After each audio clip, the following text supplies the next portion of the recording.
মনে রাখবেন কাদিয়ানীরা শেষ দরজার কুখ্যাত কাফের। তাদেরকে যে কাফের বলবে না তাও কাফের।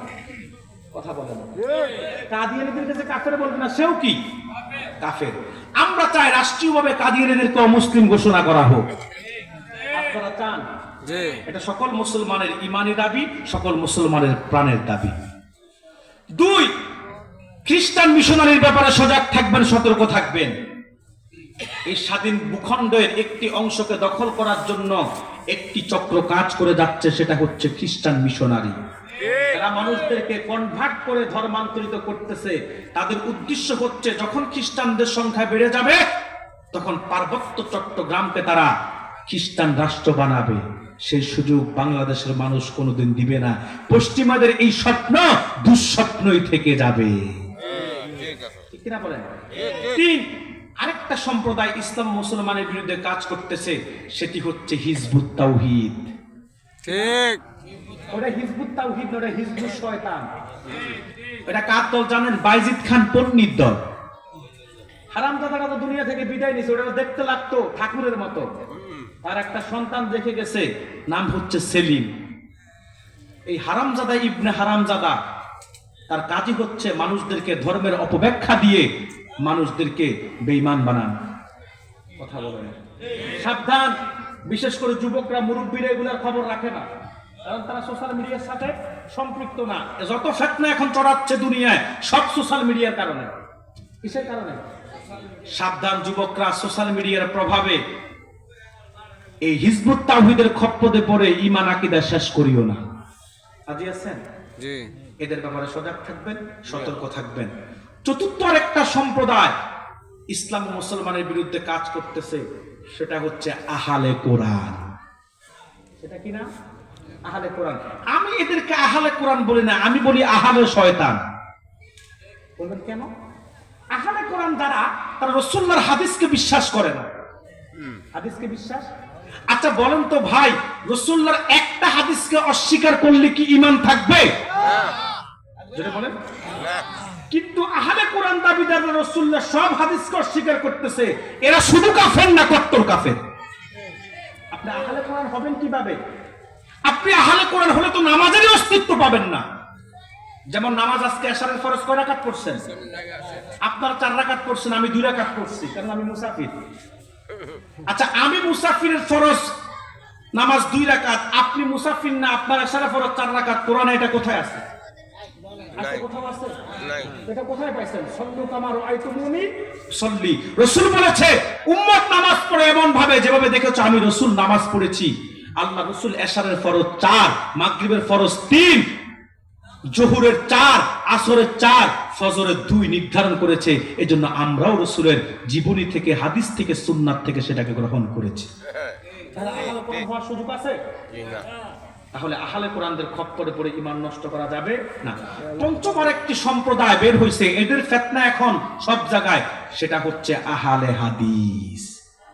মনে হয় নাম শুনেন নাই? শুনছেন?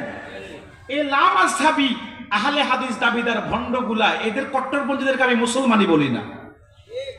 এদের মধ্যে অনেক ভাগ আছে। কিছু আছে ঠান্ডা প্রকৃতির আহলে হাদিস, আর কিছু আছে কঠিন প্রকৃতির আহলে হাদিস।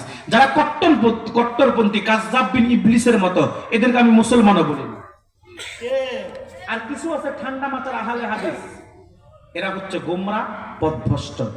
এদের কারণে আজকে সমাজের মধ্যে এত ফিতনা, এত বিভক্তি। আপনি বলেন তো বাখননগরের ভাইয়েরা, বাবাজিরা, বিগত 20 বছর আগে আপনাদের সমাজে এত ফিতনা ছিল? কথা বলেন না। বিগত 20 বছর আগে সমাজের মধ্যে এত দলাদলি ছিল? আপনারা সকল মানুষ এক মসজিদে নামাজ পড়েছেন, এক নিয়মে, এক নীতিতে, কোনো ফিতনা ছিল না। কিন্তু এখন কতটুকুন ফাঁকা হয়ে দাঁড়াবেন তা নিয়ে ফিতনা। হাত বুকে বাঁধবেন না নাভিতে বাঁধবেন, এটা নিয়ে ফিতনা। আমিন আসতে বলবেন না জোরে বলবেন, এটা নিয়ে ফিতনা। ইমামের পিছনে সূরা ফাতিহা তেলাওয়াত করবেন কি করবেন না, এটা নিয়ে ফিতনা। ইমাম সালাম ফিরানোর পরে একটু মুখতাসার দোয়া করবে কি করবে না, এটা নিয়ে ফিতনা। দোয়া করলো হাত তুলবে কি তুলবে না, এটা নিয়ে ফিতনা। এত ফিতনা কারা তৈরি করলো? তারা আর কেউ না, তারা আহলে হাদিস, আহলে হাদিস, আহলে হাদিস। আমি বলি তারা আহলে হাদিস না, তাদের পরিচয় তারা আহলে খবিস। সাবধান, আহলে হাদিসদের ব্যাপারে সজাগ থাকতে হবে, সতর্ক থাকতে হবে। তৈরি করেছে। আজকে আহলে হাদিসের ভাইয়েরা ইঁদুরের ভূমিকা পালন করছে, বাগানগুলোকে কেটে আপনার কলিজার টুকরা সন্তানগুলোকে বেঈমান বানায় দিচ্ছে, আকীদা নষ্ট করে দিচ্ছে। যদি আপনারা সজাগ না থাকেন, সত্যান না হন, তো সেদিন বেশি দূরে না, আহলুস সুন্নাত ওয়াল জামাত যেদিন এই সমাজ থেকে বিলুপ্ত হয়ে যাবে। কারণ আপনি আহলে সুন্নাতের অন্তর্ভুক্ত, কিন্তু আপনার ছেলে তো আহলে হাদিস। কথা বলেন না। আপনার ভাই আহলে সুন্নাত, কিন্তু আপনার ভাতিজা আহলে হাদিস। আপনারা তো পৃথিবীতে একেবারে দায়েম কায়েম হয়ে আসেন নাই, আপনারা একদিন চলে যাবেন। আর আহলুস সুন্নাত ওয়াল জামাত দুর্বল হবে, আর আহলে হাদিসরা সক্রিয় হবে। সেটার জন্য এখনই লাগাম টানতে হবে। কারণ মনে রাখবেন, একটা শান্ত পরিবেশকে নষ্ট করার জন্য দুই একটা পাগলা কুত্তাই যথেষ্ট।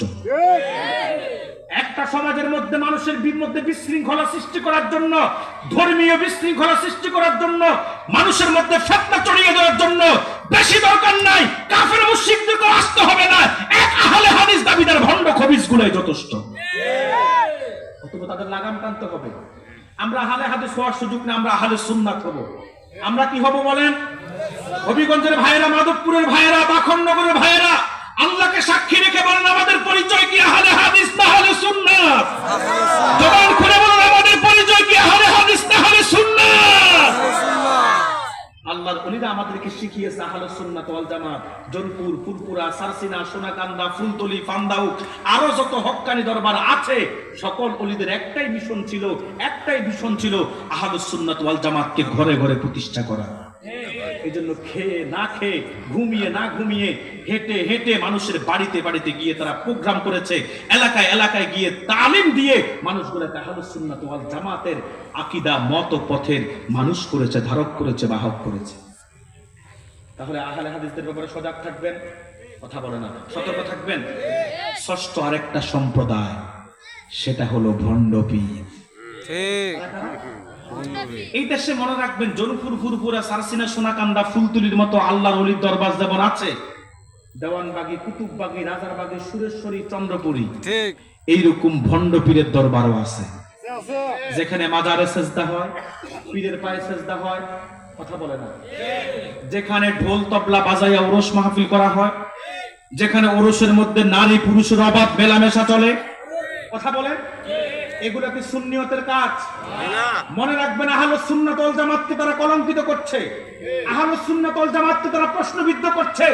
হক্কানি পীরের সুহবতে যাওয়া যেমন আবশ্যক, ভণ্ড পীরকে ঘৃণা করা আবশ্যক। এটা কোন সুন্নিয়ত, যে সুন্নিয়ত পালন করছো ঢোল বাজাইয়া? এটা কোন সুন্নিয়ত, যে সুন্নিয়তের নামে মেয়েদের সেবা নিচ্ছ, নারী পুরুষরা অবাধে মেলামেশা করছে? এটা কিসের সুন্নিয়ত? এটা ভণ্ডামি। আপনি ঠিক বললো ঠিক, না বললো ঠিক, কথা বলছেন না কেন? এই কথাগুলো মাধবপুরে আসলে অনেকের বলার সাহস রাখে না, ব্রাহ্মণবাড়িয়া, হবিগঞ্জের এই অঞ্চলে আসলে সাহস রাখে না। কিন্তু আমি তো কাউকে ভয়টা পাই না। মনে করছেন যে হুজুর তো আজকে ঠান্ডা ঠান্ডায় ওয়াজ করে চলে যাচ্ছে। আমি কিন্তু মূল আলোচনায় একেবারে কন্ট্রোলে ছিলাম। কারণ আছে, কারণ আপনাদের এই মাঠ যে ভাঙ্গা মাঠ, আপনাদের লোকজনের যে উপস্থিতি কম, এটা আমাকে মর্মাহত করেছে। আমি কল্পনা করতে পারি নাই যে আপনারা এই দৃশ্য আজকে উপহার দিবেন। আলহামদুলিল্লাহ, আমি তো বাংলাদেশে সারা দেশেই যাই, দেশের বাইরেও সফর করি, তবে সবচেয়ে বেশি সিলেটে আসি। কোথায়?